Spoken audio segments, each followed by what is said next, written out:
Do you want to know the one thing better than automotive photography? Automotive graphic design, which is presumably why you're here. Now, you've either come from my Instagram or you've just somehow stumbled across this video in the mass abyss, which is YouTube. Or the third option, where you've looked up automotive graphic design and now you're here and you're ready to learn. So let's get into it. So starting off the first design is going to be really simple. We're just clipping the image in the first, column to this box and chucking in a grey background. I'm going to chuck on some more photos up the top right that are also bound to smaller rectangles. Now, to be honest, this whole tutorial thing is very new to me and I'm just kind of putting something together and seeing how it goes. So if you have any feedback, or you think certain things could be done in a certain way, please let me know, because I'd love to, chuck it in with the next video that I do. Got a couple of videos kind of in the mix that I'd like to get out. At the moment, I'm trying to get down editing style. I used Sony Vegas in the past, so now just kind of getting on with Premiere Pro. It's probably just a better product, to be completely honest with you. In the post, I'm currently just fixing up some text and making sure that the kerning's right, like the spacing between each of the letters, and chucking up the MISO 34 up the top. You've got to include the name. Just resizing a little bit down the bottom. But to be honest, yeah, if you guys have any feedback, you like the videos, you don't like the videos, let me know. If you want to learn a certain way, there's certain designs that you like, just let me know, because I'm here to just try and be the best possible. But I'm trying to show you the best way to do it, and if there's a certain design style that you like throughout my portfolio, I'd love to give it a crack. Now I'm just adding some text up the top left, and to get this text I would recommend just asking Google or chat or any kind of other application. Just say, give me a paragraph about this and this car.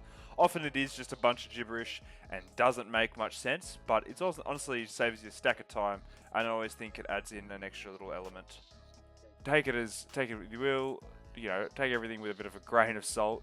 As you can see here, I'm taking elements from a previous design, which is very similar to this design that I've done here. I just want to make it as easy as possible for myself, and I can also include some of these elements, later on a, through a link, so everyone can download it themselves. Now, lastly, down the bottom, I'm just including the MISO 34, the @MISO 34, just so. I don't even know why. Just because. Looks good. Feels good. Feels right. So yeah. Good. And that kind of finishes up this design here.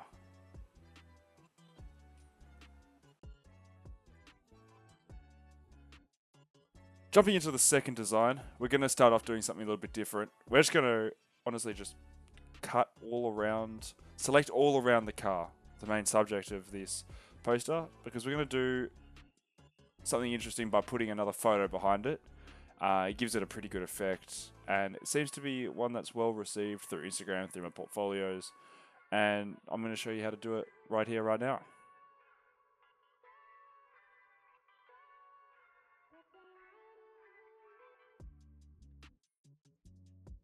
So once we've highlighted the car, we're going to duplicate that just so it's ready for us to put another image behind it. So you can see here, I've got an image of our tail lights.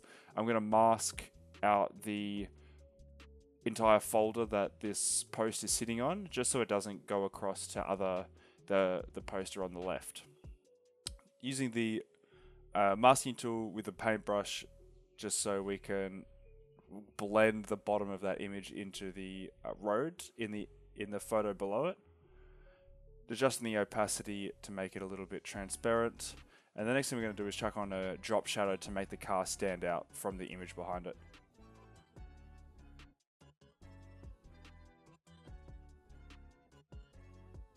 As you can see, it's very subtle. You won't really be able to see it a great deal, but it's kind of like if you know, and it'll be good. It's good, it makes it stand out. Next thing, we're adding another text to the top, just Nissan. This font is called Macon. You can find it online, and I think it looks pretty good for this poster. Just trying to get this, once again, trying to get the spacing. As you can see, the N and the I is a bit too much compared to the A and the N, and even the two S's in the middle are a little bit off in comparison to the other ones. So just adjusting this as we go along. It's good to just get it right. Just good to get it right. Here's where you can see the drop shadow really taking effect. You can see that the car sticks out from the white background. We're going to make a reflection, chuck on a mask, go from black to transparent, and then I'm going to give it a few cracks to make sure I can get it the way I want it. There we go. And then I'm going to convert this to a smart object and apply a motion blur with a 0-degree angle so it just goes left to right. And I'll adjust the opacity to give it a bit more of a reflection look. And then the last thing I'm going to do is I'm going to chuck on another photo down the bottom just of my grille and badge, which I think is a good, I like it. I like that on my car. So chucking down the bottom, making sure that you can see the Skyline logo. And last thing, also Skyline badge. And the last thing is just chucking on a Nissan logo, changing the color to white. And that's pretty much the poster done.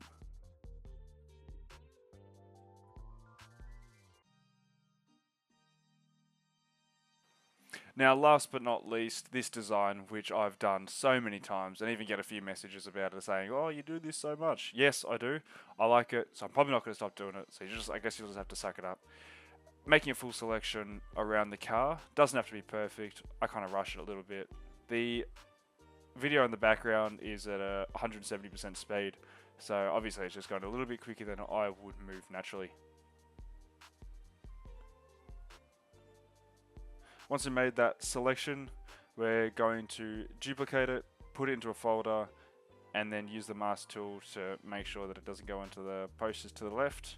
The next thing that we're going to do is this repeating pattern. So we've got to create an anchor point in the corner near my front lip, and that will allow us to rotate it from a certain point. So I generally do 3 degrees and move it up by 10, 15, 20 pixels, however much you want it.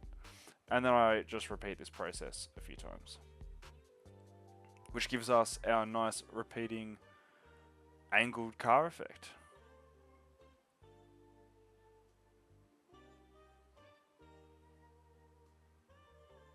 Now I'm adding a gradient onto the bottom. Take me a few tries to get that right.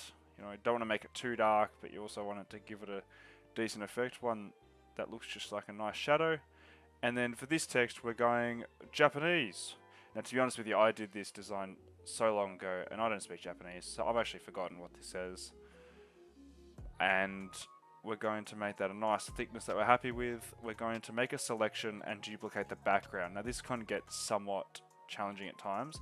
Desaturate with Control-Shift-U, and we're going to change the brightness and contrast to make it pop a little bit. Decrease the brightness, increase the contrast. Now we're going to turn this text layer into a shape layer. We're going to remove the fill and add about an outline. I think it's 5-10 centimeters. I can't remember. And then we're also going to add a skyline text.